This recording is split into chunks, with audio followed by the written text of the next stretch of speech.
Good morning, good afternoon, good evening, wherever you are in the world. Welcome to Coaching Done Well with myself and my wonderful co-host, Jim Thompson. Jim, how are you doing? Well, I tell you, it's the Christmas season out there, and we are going to have a white Christmas in upstate Western New York. It's been an uncharacteristically cold and snowy December, so we're in the Christmas spirit. I don't want to pay the heating bills at the end of this month, but that's where we're at. So, and we're thrilled to have Matt with us. So, I know it's going to be a great show. That's right. And before we're coming on, I've seen Jim's envious side today because he was a little bit jealous that Matt and I are sporting our favorite Christmas jumpers and we didn't share the memo. Come on, Jim, must try hard. Matt Stone, welcome to the podcast again. Second time. How are you doing? Amazing to be back. It's nice to see you both. And I'm really pleased that we did share the memo, Shane, around the Christmas jumpers. And sorry, Jim, we left you out on this occasion. It wasn't intentional. It wasn't on purpose. Brilliant. Well, it's really, really good to have you here, Matt. For those who haven't met you, Matt, even though you've been on the podcast before, regular listeners will know who you are. But why don't you introduce yourself for the listeners who haven't met you yet? Yeah, sure. So my name's Matt Stone. I'm Director of Education at Teaching Walkthrus, where I get to work with the brilliant Tom Sherrington and Oliver Caviglioli. And I'm co-author of our new book, Coaching Walkthrus, which came out in September. And I'm a big fan of this podcast, so it's a privilege to be on again. And I love listening to the conversations that you have with all of your guests, a fantastic kind of roster of guests that you have. So thanks for having me. Well, Matt, it's an absolute honor to have you here and for our Christmas episode too. It's right on the border of Christmas. So who better than to have you on the pod? And we are really grateful also to be joined by listeners who are around the world, whether you're joining in on LinkedIn. Hello, I can see we've already got a few tuning in. Please say hello in the chat. We are monitoring that live and we'd love to bring in your thoughts, your questions, and whatever you're thinking around coaching. If you like what you're hearing, let us know, share, and we'll share it live on the live stream as well. You might be here on YouTube as well, or you might be here on Riverside with us, wherever you are. It's great. You may also be tuning in on the podcast afterwards on Spotify, Apple Podcasts. If so, welcome. It is just really wonderful to have you join us in this festive season. Jim, what's on your mind? Well, we're just thrilled to have Matt. I had the good fortune of meeting Matt in New Orleans in October of 2024, where I met Matt and Sarah and Haley and all the good folks from across the pond, and just so darn impressed with their work. So let's get right to it. This is what's on my mind. Teachers do 98% of their work alone. There's nobody there. There's nobody there. They don't have a coach sitting by them like in the NFL football or peering in their ear, like this is what, like a quarterback on the team, this is what you should do and whatever. And God, I was a principal for a lot of years. And I just thought I had the answer. The answer is just give them feedback. That the teachers need feedback. They need feedback, but I'm looking at your work, and he says that coaching has to be more about involving teachers with thinking rather than just giving feedback. And you introduced this idea of mental models. Matt, could you talk a little bit about the shift from, if we're really going to help teachers advance student success and well-being, we just not to give them feedback, but we've got to give them mental models with their thinking, because they're doing this stuff alone most of the time. Yeah. So I'll be quiet, and I'd love to toss it over to you. And what's on your mind about that? Well, but I think this is the central challenge of professional development for teachers, right? So we have this idea, we call it the 98% problem. You've alluded to it already, Jim. I'd imagine if you crunch the numbers on this, the percentage is probably higher. Teachers spend nearly all of their time on their own in their classrooms. And classrooms are really complex places, have at their disposal their own mental repertoire of decision-making and tools that they can use to support students to learn and to overcome some of those common and implicit challenges of cognition. And the reality is they're doing that on their own. And so when we kind of get stuck into professional development and we have these wonderful opportunities to work side by side with teachers as coaches or leaders, it's always worth remembering that whether that conversation or that activity feels good or not in the moment doesn't really matter if nothing happens in the classroom. If it doesn't support the teacher the next time they're in the classroom on their own, facing those challenges, making those decisions, it has to resonate. So this idea of professional development being more than just an imposed dialogue of feedback, it has to be something that supports teachers to surface and explore their mentor models, to reset, to correct, to refine the way they see the classroom. And just to your earlier point, Jim, I think the temptation, the seductiveness of leaders giving feedback, I think is a real problem. It's a real challenge, but we understand why, right? It's efficient. It's tangible. I have seen things. I can tell you things. And there is this pervasive idea in leadership where the measure of a good leader is, can I impart my wisdom and make the person below me do what I want them to do? And that feels productive and feels like I'm doing my part of the bargain. But unless teachers engage in generative thinking about why what is happening and what the symptoms that they're looking for might be when challenges are going to present themselves for students in the classroom, and unless they have a really, really accessible repertoire of teaching techniques that they can call on as solutions and modify and contextualize into their own environments, really it just becomes words. It's ideas that teachers then have to contend with when they're back into the complexity and the muddle of the classroom. So for me, it's about more than feedback. It's about how do we support teachers through the cognitive work involved in habit change to leave them in a much better position to see independently the challenges that learning presents for all human beings, not just for ones in certain classrooms, but for all humans. And how do we support them further with solutions? But importantly, that kind of situational knowledge of how to use and deploy those solutions in a meaningful way. So I think it's the biggest challenge. And as you say, Jim, you were a head teacher, you were a principal. And I often talk to teachers and groups of coaches that I work with and say, the sad fact is it doesn't matter how inspiring you are as a leader, how terrifying you are as a leader. It's like, you can't make it happen when you're not there. You have to invest in the teacher. And this is where mental models come in. So we talk about, and the misnomer here is that we're not giving teachers mental models. Teachers already have mental models. In fact, it's the one profession in the world. I love this idea. It's the one profession in the world that onboards new members who have already served an apprenticeship of cognition for around about 13 or 14 years. They've already been in school watching teachers teach. Everybody, I don't know if you have we've got these parent WhatsApp groups in my kids' schools.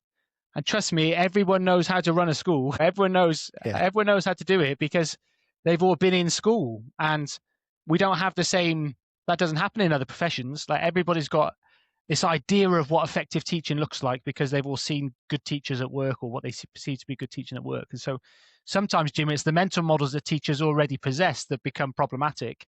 And it's surfacing those and unpicking those.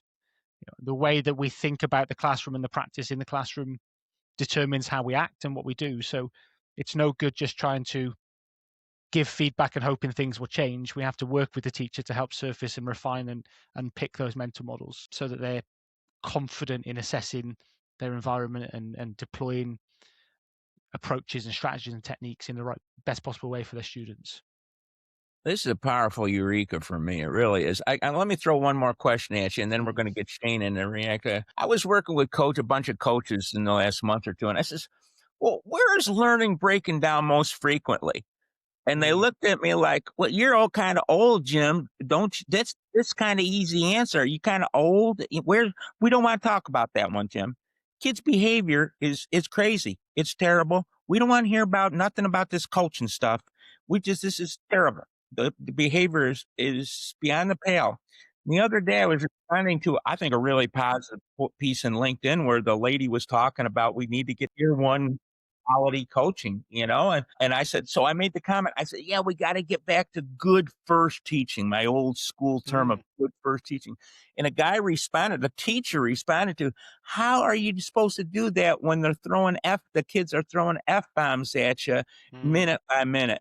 So talk to me about walkthroughs, mental models, how you're working with teachers to confront this behavior piece so we can get to the engaging cognitively piece, because at least in the United States this is like a big need.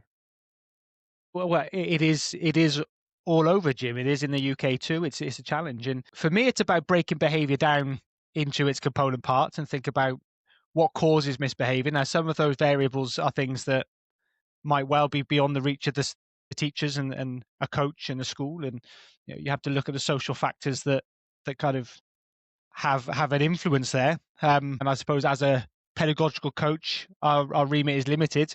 What we tend to focus on is, well, what kind of conditions can we purposefully create in the classroom that might support students to participate meaningfully, to think and be involved in cognitive work meaningfully. And it's not as simple as saying that those are the silver bullets to behavior, but those are part of the problem. Students often resist work and kind of getting stuck in when it doesn't feel relevant to them. It doesn't feel like there's an expectation that they need to participate. It doesn't feel like it's for them. The big challenge that is pervasive in UK schools, Jim, where behavior isn't so explicitly necessarily the challenge, is passivity, and students sitting in the classroom and thinking, this isn't for me, and I can sit through lesson after lesson and nobody's expecting me to do anything, really. Nobody's expecting me to be involved. Nobody's expecting me to think.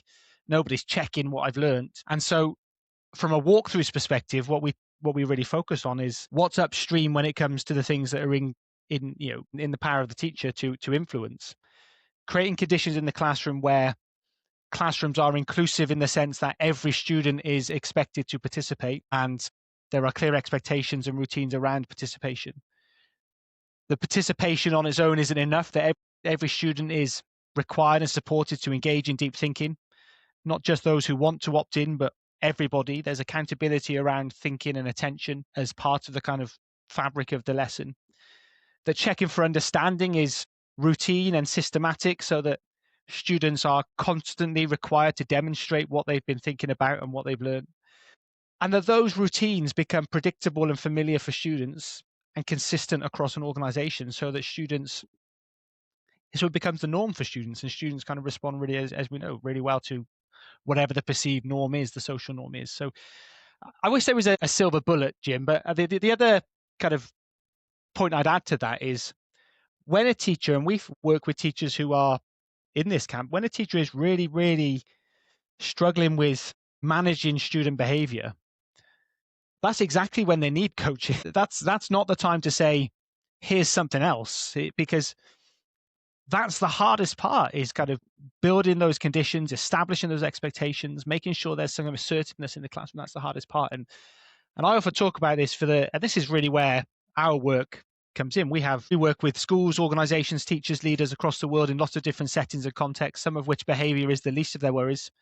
But for us in the UK, in the state system that we work with, the schools that we spend time in day out, these are teachers who need more than words. They need more than ideas and feedback. They need leaders who are going to roll their sleeves up and get shoulder to shoulder with them and help. And that's where the meaningful coaching model comes in. It's no good just reassuring somebody that this is a problem that will get easier over time. We have to kind of, what are the strategies? What can we try? What kind of things are on your mind? What are you seeing? What are the symptoms? What are we responding to? Why are we deciding to do what we're doing and how we're doing it? And what tools are available to us if we tap into the collective wisdom of the profession? That's when they need us most, I think, Jim. And I think that's the message to kind of get across. I love it. Shane, what's on your mind hearing all this good stuff? Gosh, it really, really is good stuff. So there's a lot on my mind right now, but what I really struck is, you mentioned generative thinking earlier, like coaching being a place for good generative thinking. And I really, really love that term, and everything you've described since seems to lead to that point of teachers needing that space with a coach to kind of think through what they're doing, whether that be the response to behavior, which interestingly, I think with the Walkthrus approach is probably often the first point, like you say, of where people just need to work with. And I think for anyone who doesn't know the Walkthrus who's listening, I mean, this I've got it right in front of me. So this is wonderful book. So this is coaching walkthroughs, but it's a part of a series. And it's part of a series, actually, I keep in a special box next to my desk. So I've got all my books on my shelf, but I've got a special box just for my walkthroughs books, because they're so useful for anyone who hasn't seen them, all the way back to the original. These are like the teaching walkthroughs, and they're kind of 5-step visual guides, if you like. And I think I just saw when you were talking, like you mentioned earlier, the 98% problem. So for people who are tuning in, like it's there, like this is like one of your little steps on the visual, talking through on the page of Meaningful Coaching. And I was so excited about this book because Walkthroughs is such a wonderful series that has helped me as an educator, and certainly helped me as a coach to support teachers and leaders. And so I was so excited to get a book in coaching that was delivered with the same clarity. And yet it feels, although it's part of the series, it feels distinctly different as well. There's something different about coaching walkthroughs. And I wonder if you could speak a little bit to that, Matt. Like, what is this book bringing? Well, that's a great question. I mean, just before I go into coaching walkthroughs, I start as a teacher and a leader in school. I first came to teaching walkthroughs for that reason as well, Shane. It was just infinitely practical and concrete. And to go back to that earlier challenge around behavior, what's more powerful, kind of talking in an abstract, reassuring way around the challenges of behavior, or being able to sit down with teachers and say, what could we try? What about this idea, this routine, this technique that lots of teachers find really useful? What about if we tried using that type of thing? And I know Jim and I were both kind of hugely influenced by Jim Knight's work. And Jim talks all repetitively about hope. And I think there's an element of hope in this, is the idea of it could be so overwhelming. Well, for a teacher who's right in that pit, it's overwhelming to see a way out, right? Is how am I ever going to get on top of this? How am I ever going to change this? How am I ever going to kind of create these conditions? And if we can't even bring them ideas that are rooted in concrete practice, that say these are the things that you can say and do that constitute potential solutions, how can we really give them hope that it's going to get better? How can we really give them a way out, a plan out? So I think that part of it, that's the magic of the teaching walkthroughs and what Tom and Oliver have created. And for me as a coach and a leader of coaching, trying to build capacity in a system where it doesn't exist for coaching. When I started running and building coaching systems in South Wales, there wasn't many other people involved in doing it. There wasn't much out there to help build that capacity. And so I've kind of harbored this idea of a coaching manual, not to kind of make it a coach by numbers approach, but to say there are ideas that are rich in kind of the coaching world that we can capture. And that's really the premise of coaching walkthroughs. I kind of, when I joined the team full time, the walkthroughs team full time, I tell this story as lovingly as I can. In fact, on the way to one of Jim Knight's conferences, I managed to pin Tom Sherrington into a window seat on a 7.5-hour flight from the UK. And I took my opportunity then to say, I've got an idea for another walkthroughs book, which I think would be useful. And so the idea is that it kind of lays out in that lovely, accessible way agendas for different approaches for preparing for, designing, and implementing and maintaining coaching-based PD systems from a leadership perspective, from a coach perspective, and hopefully from a teacher perspective. And so the book is kind of slightly different in the sense that there's a big chunk of it that is really more kind of strategic leadership support. You know, what kind of things might be necessary in a school or an organization to build the conditions and culture where coaching is even possible, right?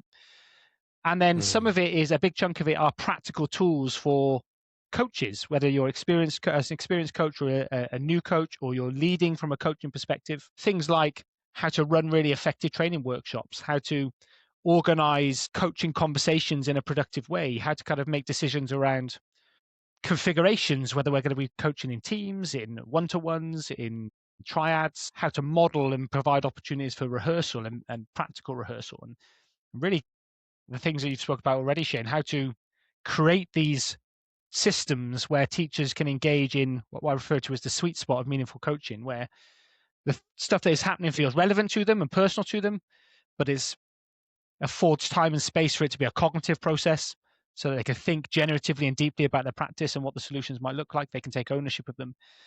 But it's acknowledging the fact that a large proportion of what we do in the classroom is instructional, it's technical, and there's a technical pedagogical element to what we're supporting teachers with.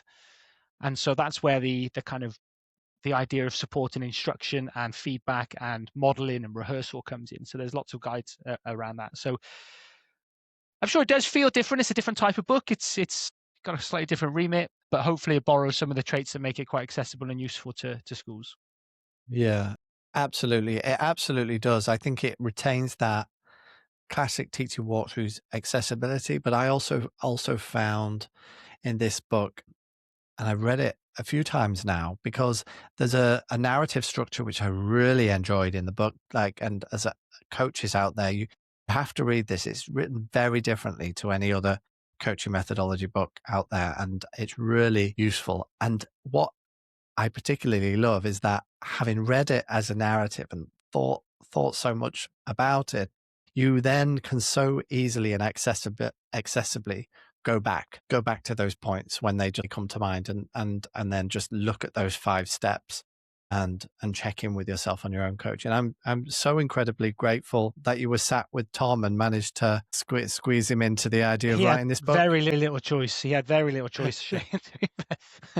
But listen, I mean, I've got this amazing opportunity. I feel like Charlie Bucket, because the chance to work with Tom and Oliver, and then the chance to kind of contribute to the toolkit that has already had such an impact and is amazing. And that in itself has been such a rewarding process, because one of the things, the feedback that we get around teaching walkthroughs, but also coaching walkthroughs, is it feels real, right? And the overriding aim for me with this was, it's so difficult in so many settings to establish coaching as a productive and effective lever for professional development, because there are so many time constraints and competing system demands.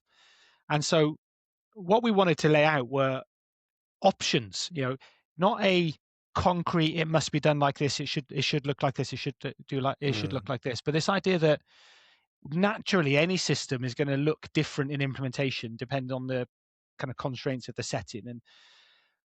And yet not many leaders have necessarily had the opportunity to think about what those options might be, what that looks like and how you can shape it. And so it's aimed to kind of provide that narrative structure. So I think the coaching process model that we've designed as part of this as something that has emerged from our field work rather than something that we created for the book. This idea that we feel that there are phases that professional development cycles need to go through to enable certain mechanisms to be present. So that's built on the conditions of culture that you create, but obviously takes you through that idea of diagnosing and designing coaching pathways. The big question here being, is what we're working on useful? Is it the right thing? Is it powerful? Is it something that needs to be worked on? Does everybody agree that it's something that needs to be worked on? And then have we provided that really kind of robust training workshop and opportunities for teachers to engage in deconstructing models and planning rehearsal? Have we given opportunity and support to kind of adapt and apply it into the environment in which it's going to be used, and even within the same school? So, I taught at a secondary school level. I'm kind of working with teenagers. So the way I use live modeling in my classroom practice is going to look very different in the same school, further down the system, or in different subjects. And one of the kind of biggest foils I see in professional development is that time or acknowledgement of the need to modify and adapt isn't always present for teachers. And that ultimately leads them to reject it on the basis that it doesn't feel relevant or familiar or necessary. And so we feel that it's not a week by week model, but it's work out what we're going to work on and why. So diagnose and design our coaching pathway, train and model and explore examples so that we're strengthening in a generative way, Jim, that mental model that we spoke about earlier on. We're working out what we know about it and what it might look like. Adapt and apply it. Let's try it out with the support of a coach, with the support of our peers. Let's try it out and kind of shape it into the context in which it's going to be used. And then we're in a position to have really great conversations about it, where we can really start to kind of dig into the practical and social support that comes with coaching. And so we kind of have mapped out this structure, and then that became an obvious kind of hook for the book, was to say, well, what might leaders find useful? What kind of routines or ideas or strategies might be available within each of those sections? And that's how we've organized it.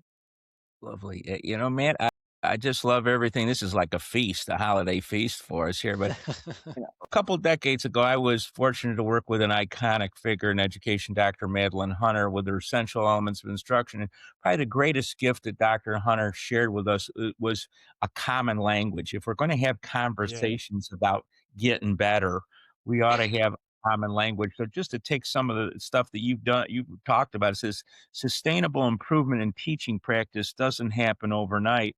It happens step by step through incremental growth, embedded change, and collective momentum. And you talk about the toolkit. And you went on to say that coaching is difficult without a shared understanding of pedagogical techniques that solve learning problems. And Walkthroughs creates that common language. Could Yeah. you talk to us a little bit more about that common language, how important it is, what is it, Yeah. how it helps teachers help kids? Yeah, well, absolutely. I mean, one of the things that all teachers, wherever you are in the world, have in common is teaching and learning. They're all doing it. It's a universal language of teaching and learning, and yet it's often so ambiguous and varied. And Mary Kennedy, when she explores the problem of enactment, I've written about this in the why section. When she explores this idea that we refer to as the knowing doing gap and what the real kind of root causes of that might be, one of the things she cites is the ambiguity of language, the idea that whenever we talk about the same thing, we're all doing the same thing, but when we talk about it through our own lens, our own mental model. We're talking about it as almost if it's a different thing to what's happening over there. And it's very hard then if we've got a different language for talking about the common things that we're doing. How do we have cohesive conversations and build cohesive support around those things? And sometimes this happens at a kind of a macro level. So sometimes this might be around what I kind of have long lamented in education, these unhelpful abstract nouns. So it's like, how do we increase the level of challenge in our classrooms? It's like, well, what does challenge mean? What does it actually mean when it comes to the things that we enact and the things we do in the classroom? If a teacher, one teacher might mean that challenge is making the work harder, but for another teacher, they're trying to install challenge through making thinking more rigorous or through involving more students or more systematically eliciting evidence of understanding or having higher expectations around the quality of students' responses. So even something that is so universal, everybody will nod and say, yes, I agree that we should have challenge in our classrooms, but what does it actually mean, right? And this gets in the way. And Dr. Jim Heal, you might have come across Jim because he works in the States with Meg Lee currently. I heard him brilliantly refer to this at a conference in the States as the I am Spartacus problem, right? Where you have this idea where we codify a pedagogical language. So we have something like cold calling, and kind of Shane says, I'm cold calling. And then Jim says, no, I'm cold calling. And then Matt says, no, I'm cold calling. And we all think we're cold calling, but we're not necessarily doing things in the same way, which doesn't seem inherently problematic unless we all get together and we're trying to think about what makes cold calling really good and what are its boundary conditions and what might be going wrong if it's not having the desired impact on learning that we want it to have. How do we have those cohesive conversations if we don't have a language to talk about those things?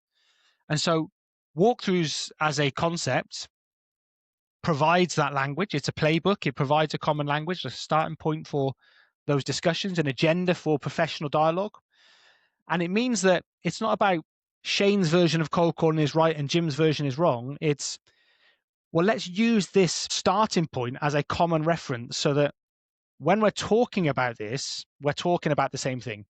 And we're closing that ambiguity gap that, and kind of forging something that's a little bit more cohesive and a little bit more kind of efficient in our dialogue.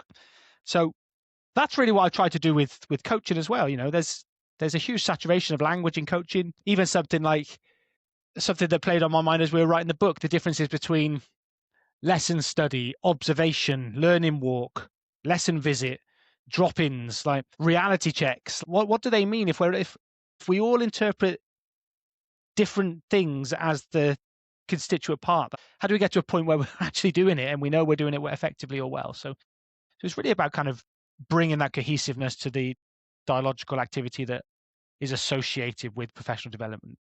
To me, when we're looking at coaching, I'm looking at two things: listening and questioning. I need to get a lot better at that listening piece. Okay, I'm just telling you right up there, our international audience. But you talk about questioning, which is, I think, so important. Questions to build clarity, Yeah. questions to build insight, and questions to build action. Clarity, insight, and action. Could you speak a little bit about those questions, what they are? Then turn it over to Shane, and can't thank you enough. I'd love to. I mean, this is probably my favorite section of the book, is I kind of think, what fundamentally does a effective coach need at their disposal? There's a great guy called Chris Moyes who coaches in the UK, and I remember getting into a discussion with him on what was Twitter, is now X, some time ago, around this question, like, what is the bare minimum? What does a new coach need in terms of a toolkit? And he says something on the lines of a genuine desire to help their colleagues get better at their practice, and a set of really powerful questions to get the conversation going. And I know it's not that simple, but it's a great start point. And so this idea of asking really effective questions, I think is so fundamental to it. And when I was kind of trying to organize my thinking around the types of questions that might be useful, I arrived at this kind of trifold of clarity, insight, and action. And the idea behind it is, because we spend so little time with the teachers that we're coaching, there's no human way in which we can know what their intentions were, what's happened before, what their students are good at, what their students are struggling with, what they've been working on, what they've tried out, what their intentions for that moment might have been. We can't pop into a classroom for 5 or 10 minutes and presume to know everything that we need to know to help that teacher make sense of what's happening for their students. So the starting point here is, do we have useful questions? And we've just given examples in the book, not necessarily a script, but examples. Do we have useful questions that help us build a shared sense of clarity around the situation that's happening in the classroom, the situation the teacher's facing, the situation the students are facing, the intentions that the teacher had for any specific moment in the lesson, because we don't know that. The teacher's insight is so important there. The decisions that they've made, what they've seen, what they've noticed. That's an absolute prerequisite etiquette of a coaching dialogue. Is it's the teacher's classroom. Tell me about your classroom. Tell me about what you've been working on. Tell me what you've been doing. So under questions for clarity, we've kind of offered 15 stems that kind of might be useful to coaches to start thinking about, how do I start a conversation by building that common sense of clarity around what's happened. So there's something much more professionalizing and respectful about asking, because the other sense as well is how we position ourselves as a coach on that kind of continuum of dialogic, directive, facilitative.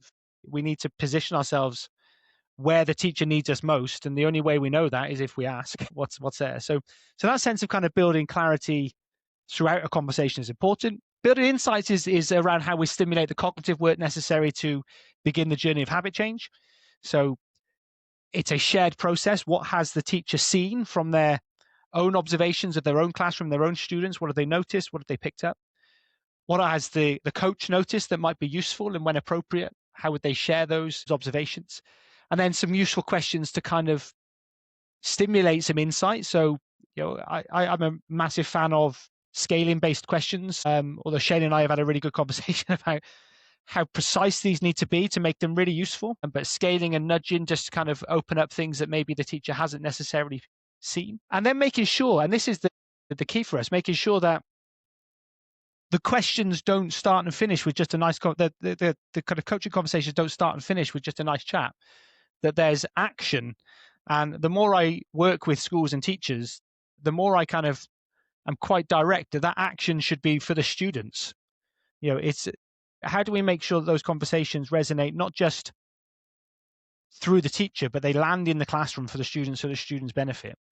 And so focusing in on specific actions and steps that feel manageable and achievable, troubleshooting any potential barriers, establishing any future support from the coach and what that might look like and what would be useful, exploring options together and kind of deciding on which might be the most likely starting point. We ask lots of questions, but it's not questions for question's sake. They're questions bring purpose and bring a bit of structure to the conversation in a way that is kind of truly dialogical, in the sense that we ask and we explore together. That's the key for me. So that's an area of the book that is really, really kind of super useful as a starting point, particularly for new coaches, to kind of get a sense of the types of purposes behind the questions that we ask as coaches. That's just brilliant answer. Shane, what's on your mind with all this great stuff?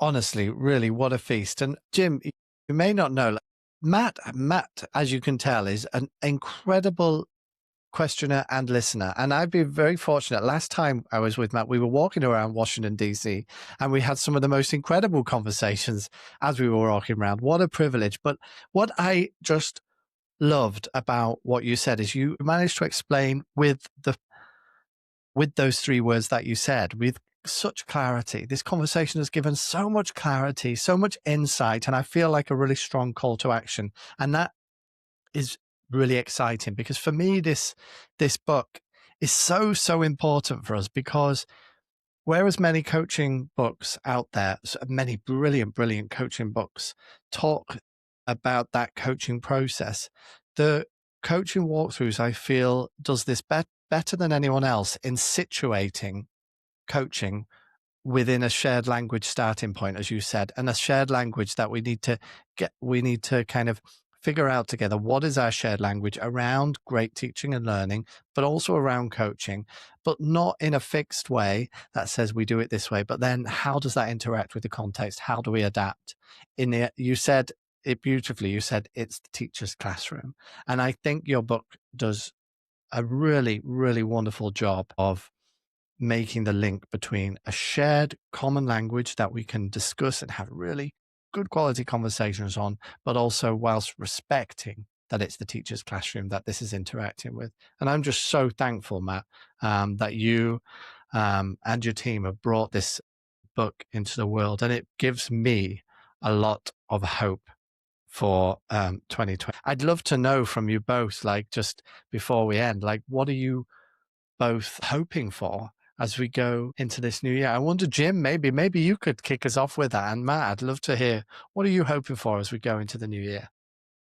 Well, I'm going to do a homily at our parish on Christmas, and I'm going to give him a quiz question first. I said, "What is the Christmas carol that's most engaged in the United States?" And then at the end, I'm going to tell him, "Well, it's Joy to the World." And this conversation, this engagement talks about what we can do, the promise of coaching, the promise of partnership. When we talk about coaching done well, yes, it's to advance student success and well-being, but it's to give the coachee a place to do their best thinking. And that's what this walkthroughs do, intentionally gives the coachee a place to do their best thinking. So we engage in not just better conversations, but yeah, Jim Knight, God bless you, better conversation, but a call to action. And being student centered, we just had I had a huge boatload of gifts given to us by Matt. He's been our Santa today. He just came with all these eurekas and Yes. gifts and affirmations. So thank you so much, Matt. It's my honor. I hope our paths cross again one day. And good fortune to you. And thank you for all that you're doing.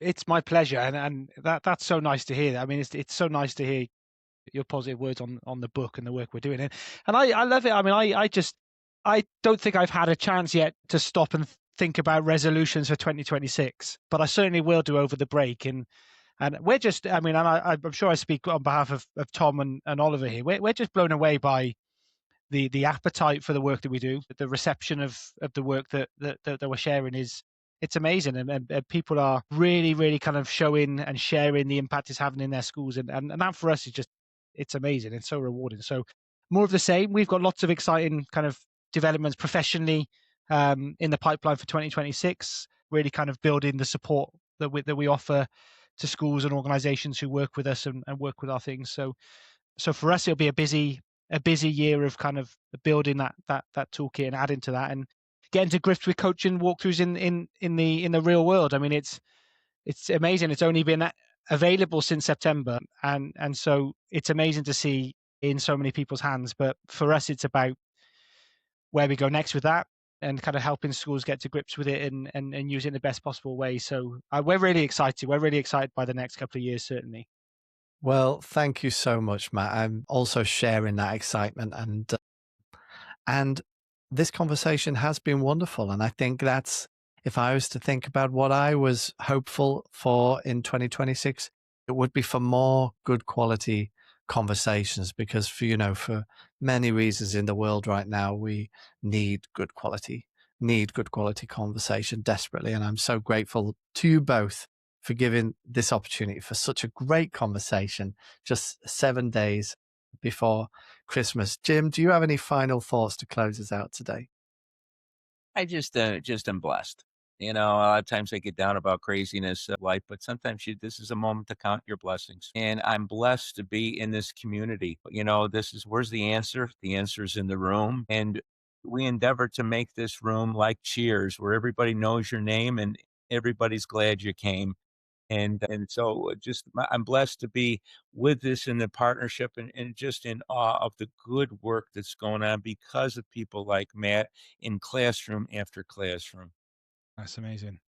Shane, can I add one more thing? I thought you were going to tell the Love to. story of my ice cream We can tell that, Matt. in in Washington. We did have a wonderful walk around Washington DC actually, and Shane, as you know, Jim, is amazing company, and he really does make you think.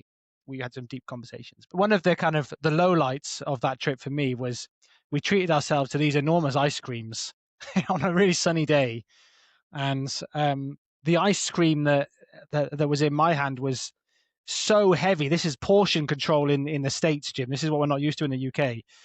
The sheer mass of ice cream was so heavy that it destroyed entirely the cone in which I was holding it. And so we were walking around Washington, D.C., and I was kind of in this desperate struggle to salvage my ice cream before I had to go and kind of feed it to the bin. And it was delicious ice cream as well, and I couldn't bring myself to go back for another one. So Shane was obviously not much help at all, kind of from a distance laughing. I just felt terrible for you. And the worst thing is, Jim, we were looking at memorials at the times. Yeah, I think that made it worse. But talk about mental models. My mental model of Washington, D.C. has now been shaped forevermore, and I'll never be buying ice cream again. There you go. Well, I'm glad that you brought that up, not me. There we go. I don't mind. I think it's a nice way to, and actually, with the weather outside here and the winter months coming in, the thought of ice cream on a sunny day actually is not a bad thought at all. So.